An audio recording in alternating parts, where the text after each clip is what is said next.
All right, in this lesson we're going to be going over sticky hands and kind of introducing the whole idea of what sticky hands is and how to use it effectively.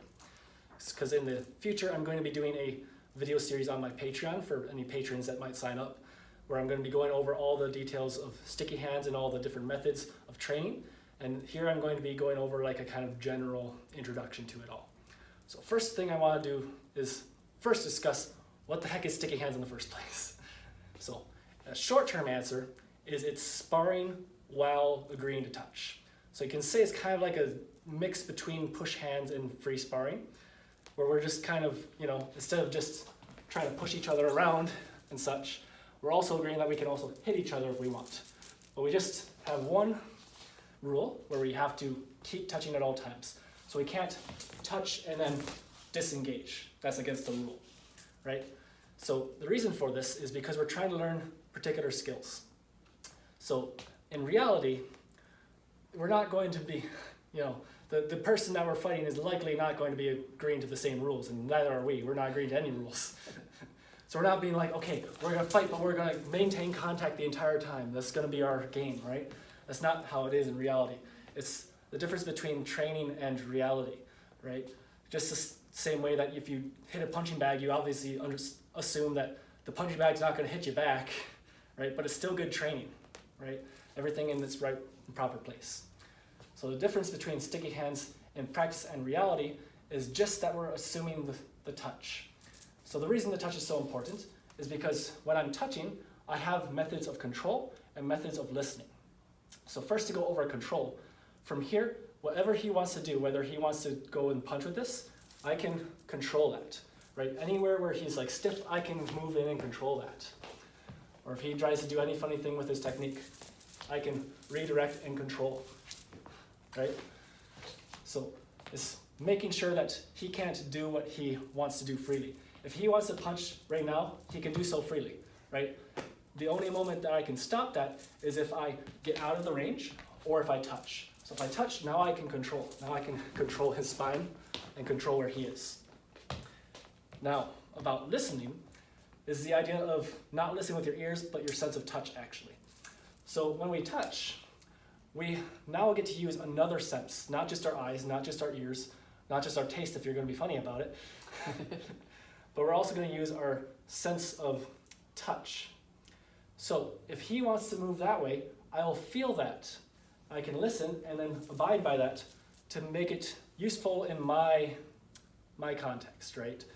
So he might be clearing me over here, so now that this is open so that he can strike, right? But as he clears me, I might not interrupt the motion, but I might feed it in a different way, where now he's open here, and because I was on the inside here, this can be striking here. Or if he wants to move me that way, right? So I can let that become my technique.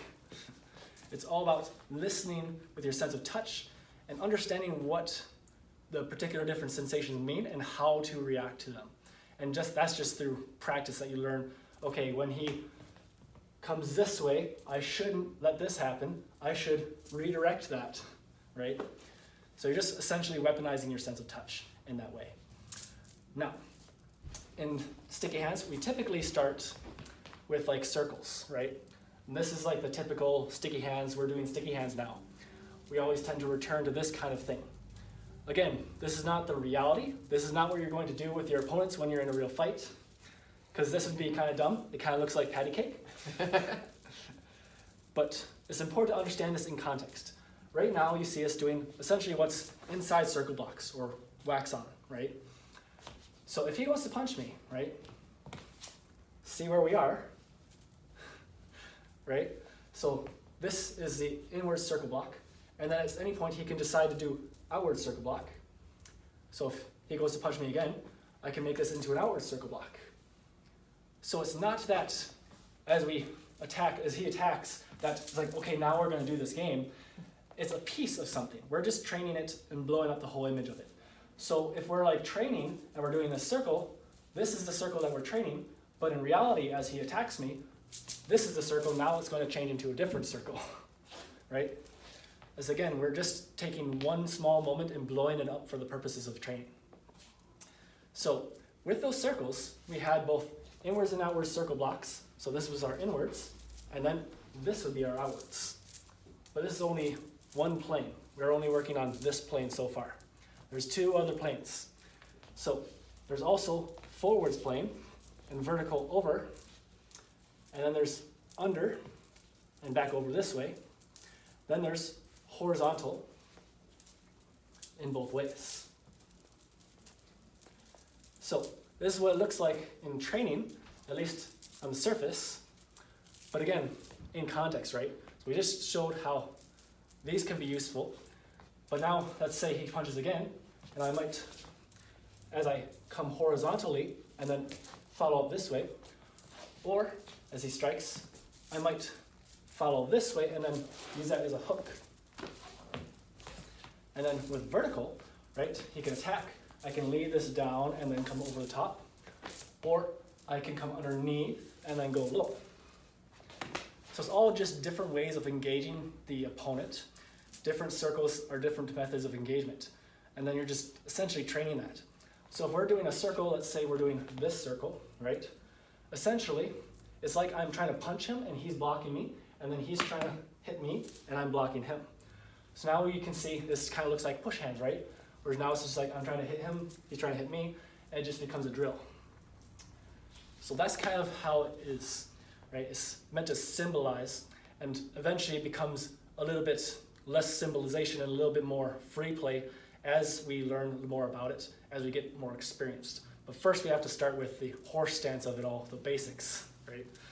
So we start with training to understand why we do the training, and then we start to get more into how it is in reality. Okay, now another thing I want to mention is that how Chinese martial arts and typically like Western martial arts, like MMA and boxing, might differ in this respect.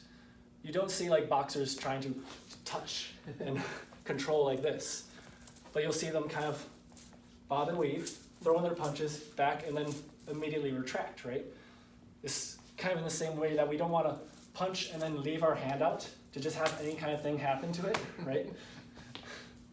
But their whole game is like, punch, retract, punch, retreat. It's kind of like that. Not saying everyone's like that, but it's kind of like the popular, right?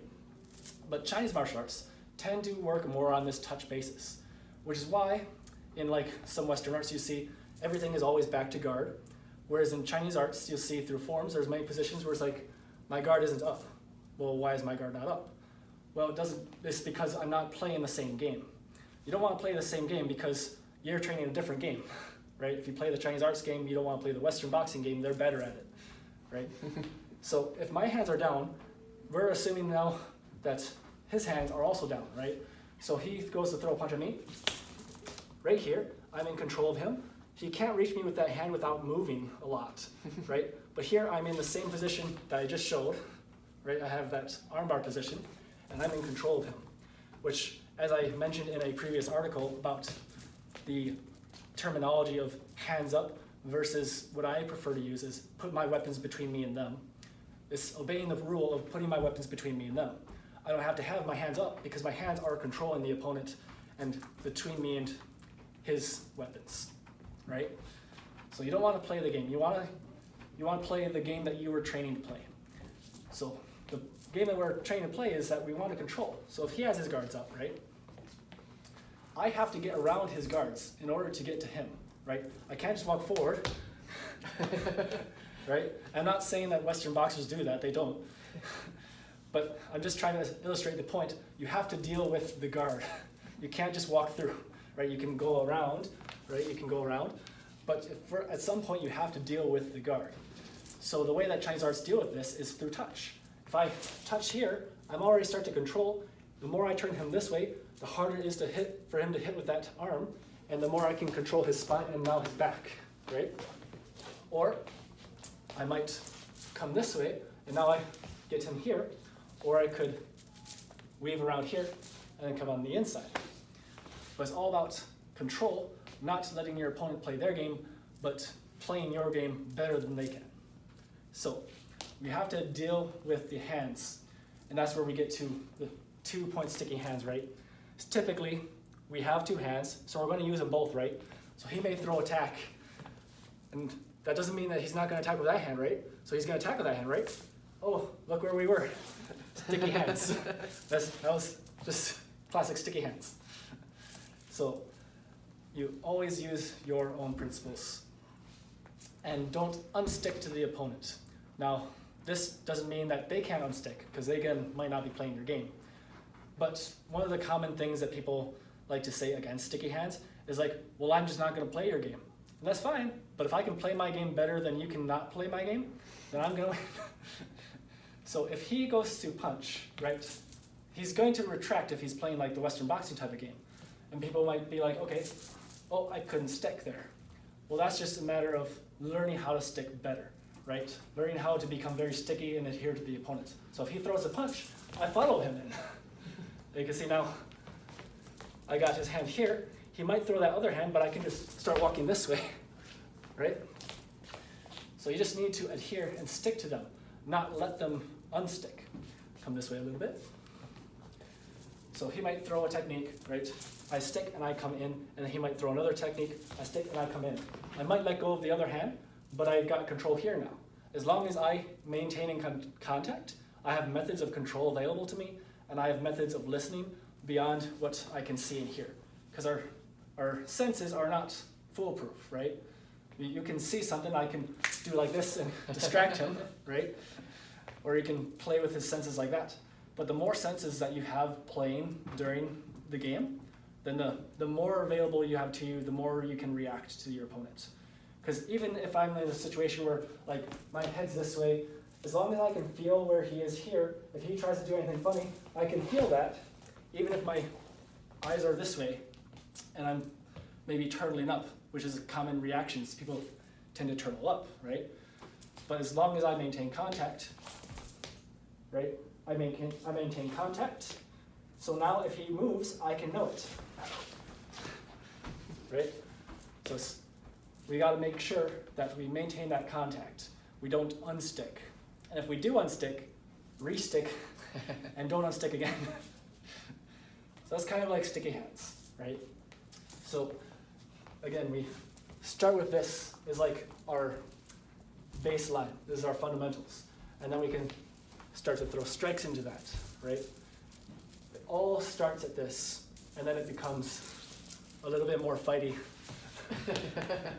And, starts to become a little bit more chaotic from there.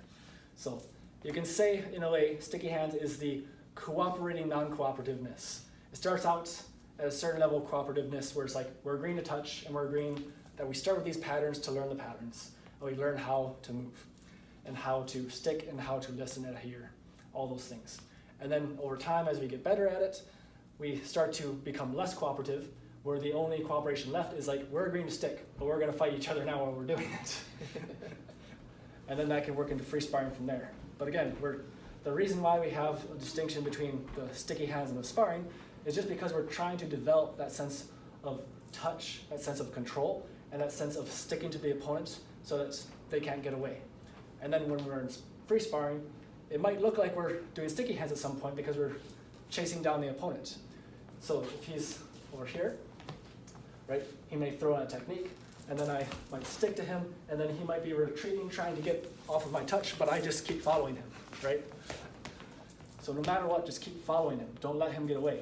If he throws a punch and retracts and runs away, I can't just be here because now we've reset again.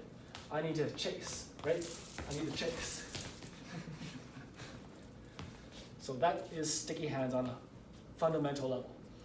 So if you're interested, on my Patreon, I'll be going over more in-depth lessons on all the different fundamentals and techniques and methods of it from beginning to the advanced.